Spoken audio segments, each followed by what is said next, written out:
Hi folks, welcome to the channel. Now, as some of you will be aware, I'm in the process of buying an apartment in Spain.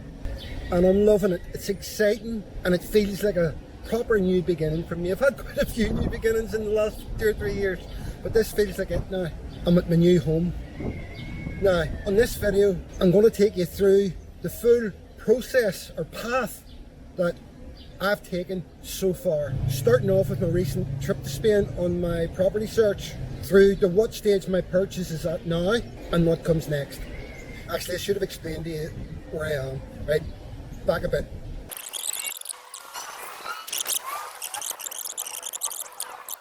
We're here.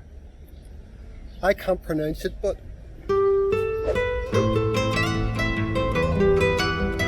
there's a cockerel. It's a really nice day, bit overcast, really nice temperature. It has got quite warm on a few days recently.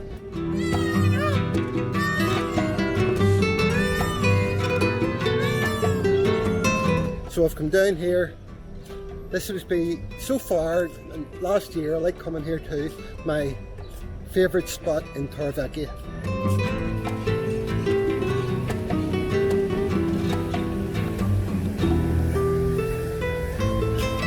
And I might put my drone up and let you have a wee look at the lake, which is a map of Europe.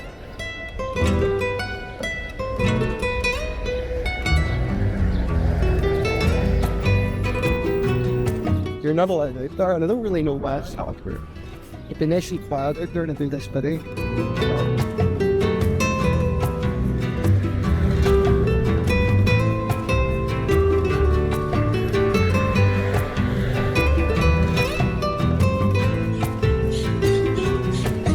What a lovely thing to be doing on a Monday at lunchtime.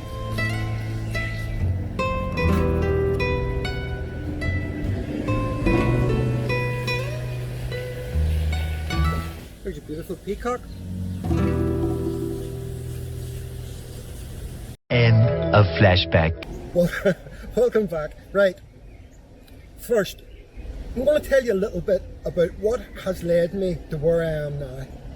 From 3 or 4 years ago, driving instructor in Northern Ireland, I've done so many things, I'm not going to go through them all, but ending up here, sitting in this park in Spain, waiting and moving into my new apartment.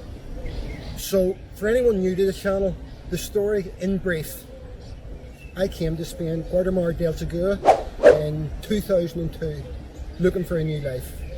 I rented for a year and had decided more or less that I was going to stay in Spain, and just at that time, which was June last year, my father in Northern Ireland took quite ill, and I made the decision to go home and help him with his recovery. But unfortunately Dad's health gradually deteriorated and late last year passed away. He was 92, he'd had a great life, he was a very happy man, but one of those things.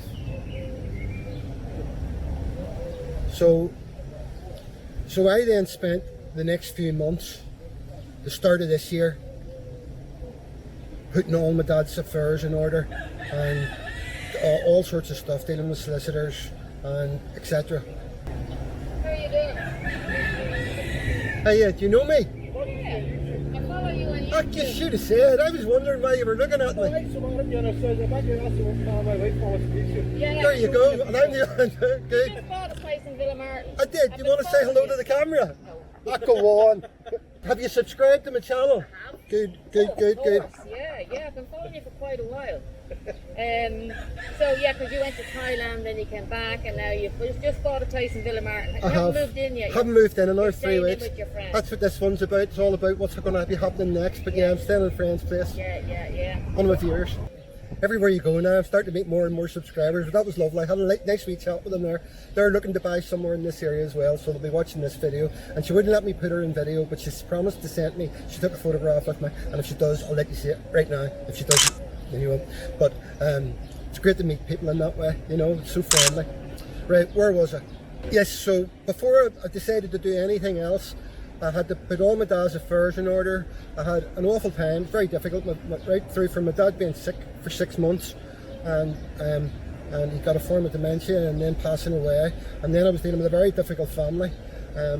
So it was just very, very, very hard time getting everything done and getting everything sorted.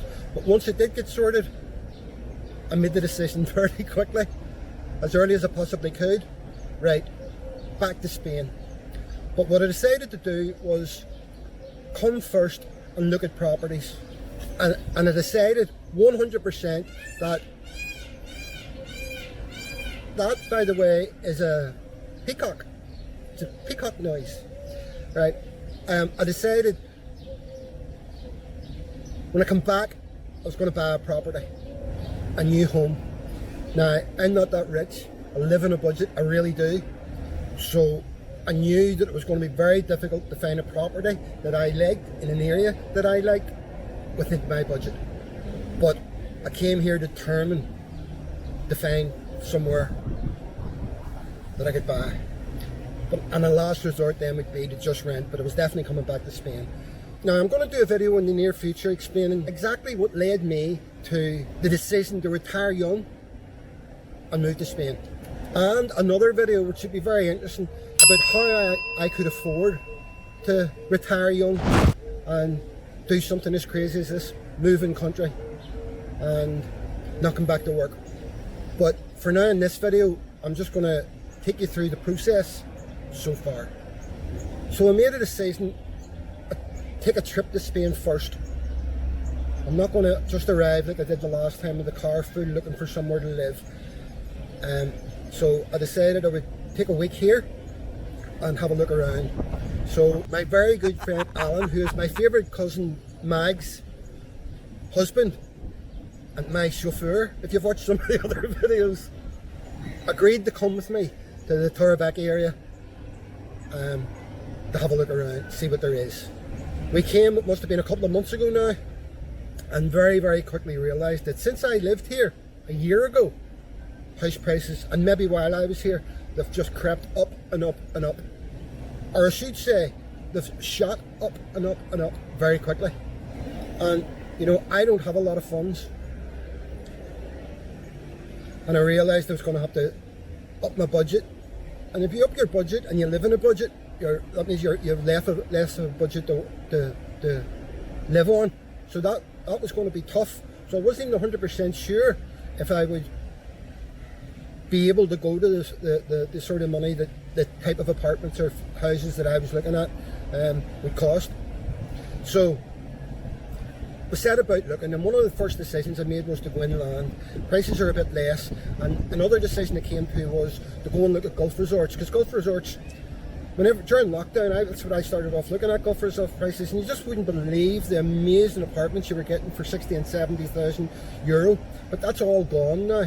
But you still can get some real bargains for the quality of what you're getting.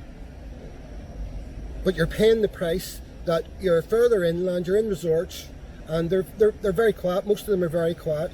But we went and looked at a couple with an estate agent, and then she brought us to this other resort. I can't really remember the name of it now, but fantastic apartment, like really, really fell in love with it, and it was 100,000 euro, which is over my budget. But fantastic apartment in the nicest Gulf resort I'd been on, reasonably busy, wonderful town centre in it, and I decided to put in an offer. After a bit of thought, I decided I'm going to put in an offer, and I put in an offer of the asking price. Now you might ask why. Well, I'm not going to go into all the details why, but my offer was a bit convoluted, and I knew if I went in on to the asking price and with a convoluted offer that it would probably cause problems. So I offered the asking price, and I was turned down. So I'm sort of, after that I was sort of glad I got turned down, because it's just stretching myself too much. But panicking a wee bit, because I then realised I'm really going to struggle to get anything decent within my price range. Now, around the same time, or just before that all happened, two of my subscribers around the same time both offered me the use of their apartments at very, very good deals for 2 months, one of them, and the following 2 months from one of the others. That was where I am now, which is Lawrence's place. from June to July, and August to September in another subscriber's house, Nico, which meant I could have 4 months in Spain, somewhere to live, and plenty of time then to find what I wanted. So Alan and I sort of eased off, but we kept looking. We were still looking on the internet and going to every flipping time we seen the estate agent, over looking in the window, couldn't get anything at all. And I really thought I was going to have to, I wasn't going to get anything. So we stayed for the whole week and never found anything. But during that week, there was a small apartment come up in Villa Martin. And Villa Martin's a really nice place. It's an expensive place. And I'd been suggested, a few people had suggested me going there, and Alan and Mags had said to me to go there. And I came across this wee, I can't remember if Alan came across it or I came across it, but we came across this wee small apartment in a lovely place, really nice wee apartment, in a lovely place with a pool and everything I would want. And I thought the price of it, and I'm not going to tell you it now, but I will eventually, but I thought it's a mistake or misleading, and there was just something wrong with it. And then I left it, and we were doing our thing, and we came across it in another website, and then I seen a photograph of it, and I really just kept putting it to the back burner. But the morning that we were leaving, we signed out of a hotel in Alicante, which was the Abyss Hotel, and our flight wasn't delayed that night with Ryanair. And Alan said, why don't we go and look at that wee apartment? And although I thought it was probably going to be a waste of time, he was right, with nothing else to do that day. So I phoned the estate agent and made an appointment, and later that morning we met the estate agent and the girl who owns the apartment, and I fell in love with it as soon as I found it, and I couldn't believe the price. I still don't believe the price. So I think I got Alan in the quad, and I said, I really like this, and he says, it's perfect for you, it's just exactly what you need. It's not big flashy, but the place that it's in is really beautiful, not too far from the centre of Villa Martin. And I decided I'll put an offer in with this one, and I put an offer in. She accepted it right away, and we all laughed and shook hands, and that was it. It just all happened so quick, and I'm still in shock at the price I got it for. It was just fantastic, absolutely fantastic, and it was under my budget. It was so much to the extent it was under my budget. I knew I would be able to just buy it without any complications. Now, this is so much like me, so much like my life and how my life path has went. That all happened so suddenly, and all my life things like that have happened, and I would impulsively decide that I'm going to do something and just do it, and that's what I did then. And I never look back and regret anything that I've done, because they're decisions that you make. And another thing is, and I'm always saying it in my videos, I'm really lucky. We were about to come home. I was going to then be sitting off in my car with the dogs, with everything that I own in the car, and coming here and hoping in those 4 months that I would get somewhere to live. And that wasn't going to be easy, because if you're buying a property, it takes time to get into it. And as I always say, I try to have a positive outlook, and I find that through having that positive outlook, things tend to work out in your favour. Honestly, I really believe in positive thinking. And not only am I quite lucky, I'm usually lucky just at the right time, as I was this time. Now, by the way, if you're enjoying my videos, why not subscribe? Then you'll get told about the next video coming up. It's just out or whatever. And I love to hear your comments. People, like, this is the sort of video, it's great for advice. People to tell me maybe I've said some things that aren't correct, I can be corrected. So anything you have to say in the comments below. So that was it. Big decision made, and the first thing to do was then headed back to the estate agent that day, to her office, where I had to present my passport, my NIE number. And this is important, you need to have an NIE number before you can buy a house, and I think you need an NIE number before you can buy before you can open a bank account. So I'd already done this last year, but basically I'd went to an agent, and what it is, by the way, an NIE number is basically your tax identification number in Spain. I went to an agent, she done all the filling out all the documentation for me. Did I say though, whenever I was in Guatemala last year? Yeah. She then sends all that off, and then you get an appointment, and you have to go to a police station and show your passport and proof of this, that and the other, and sign a few documents, and then they give you your NIE number, and that's you registered. Now, I don't know how that all works for people from the UK, people with British passport I should say, But it can't be much different because there's so many British people here. But I don't really know how not having the EU passport affects UK people, so that's something you need to find out. And if anyone knows the answer to that, write it in the comments, a wee brief description of the difference in having a EU passport and a British passport with regards to living here. The one big one is if you've got an EU passport, you can stay here full time. You don't have to. There's no restrictions in 6 months or 3 months or whatever. And I know that's a big problem. But getting your NIE number, it'd be great if someone could send Adam. Is that a factor? So NIE number, passport, deposit paid. We headed back to Northern Ireland. I packed my car, me, my dogs. I got all my affairs in order, and headed off in my car and drove from Dad's house to Lawrence's house in Torrevecchia. So it was a bit of a whirlwind, exciting, and I've been here a while now, and hopefully, touch wood, moving into my apartment in 3 weeks. Next, once I got here, very first morning, the day that I moved into Lawrence's place, I had an appointment to go and see my solicitor, and go with my solicitor to what's called the notary's office, in the notary in Guardamar. And a notary is an official who reads through all the documentation that's been prepared by your solicitor to make sure it's all correct and fair, and she signs it off, reads it all out, make sure you understand it, signs it all off, and also signs a document where I give, or you give, power of attorney to your solicitors to act on your behalf. And that was brilliant. It was a very, very quick process. I think it was in the built in about a half an hour. And again, I think it was just about over €100 I had to pay when I was leaving, and that was that done. A couple of days later, I had to go back into the solicitors, and you have to sign documents to do with anti-money laundering and etc., which is pretty straightforward, just answering basic questions about yourself. Next, the solicitor went about setting up a Spanish bank account for me. She did everything, all the organising, and after all the formalities were done, I had an appointment where I went down to the bank, where I signed some more documentation after providing my passport again, and I was right away given my bank card. So that was my bank account opened as well, and that all happened in the first week. And by the way, although every single person that I've dealt with so far to do with buying my property has been Spanish, every one of them has spoken great English.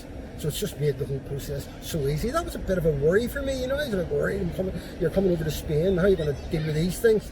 And then I was worried about, you know, getting the electric turned on and the power turned on. Turns out your solicitor does all that for you as well. So it's fantastic. Now, although I'm not going to go into the purchase cost or my finances in this video, I will say, as I sort of mentioned before, I'm going to buy the property. I'm buying the property outright with funds that initially came from the purchase of my own property in Northern Ireland, along with savings. And that's obviously helped to make the process a lot more straightforward. The solicitor just informed me a couple of days ago that everything's going well, everything's on time, and I should be in the department in, I don't know if I've already said this, in the middle of June, and it's now the end of May. So, super excited, can't wait. Other things that the solicitor will do for you in Spain, they'll register your property with the Land Property Services, arrange your property transfer tax, and all of that and everything that they do. I'll make another video when I get into my apartment about the rest of this process and everything that they've done and how much I in the end get charged. Now, whenever I was looking for a solicitor, again, you're a bit worried, you don't know what to do, I asked for advice in the site. One of my subscribers suggested a solicitor that coincidentally the estate agent had suggested, and I went to them and they quoted me $1,250 plus VAT, $1,250 plus VAT. I don't know if that's going to be the final bill, but that's how much they paid. And just as a guide for anyone who wants to know, that usually works out around that all your costs for solicitors and taxes and everything else, notary and everything else, should work out between 13 and 14% the purchase price of your property, as a guide. It'll be interesting to see when it's all done, is that the percentage that it come out at. I'll let you know. Not long now, I'm settled, I feel like I'm at home. I'm already starting to feel like I'm at home now. I mean, I have lived here for a year, and now because I know I'm buying, it's a really, really nice feeling. The dogs seem settled. Buster loves the heat, always has. You know how boiling it is, he's out sitting in the sun. And at last, now that I've had a bit of recovery time from a very, very, very most difficult year of my life, I'm starting to get back in my head to where I was a year ago. Meaning stress, worry, family problems are all fading into history where they belong. I'm starting to feel again like I'm living in the moment, not worried about what's going to happen tomorrow or next week or next month. I'm not thinking about what was on in the past. I'm starting to get back to no worries and just feeling relaxed and chilled, which is a fantastic feeling. And I was so stressed out at home that I was worried when I came here that I wouldn't get back to that, or I wouldn't get back to that quickly, but I have. Again, positive thinking. Alright, so there you go. I hope you enjoyed that video. I hope it was useful. If you did enjoy it, don't forget, give it a thumbs up. Subscribe. Love to hear your comments. And until next time, bye for now.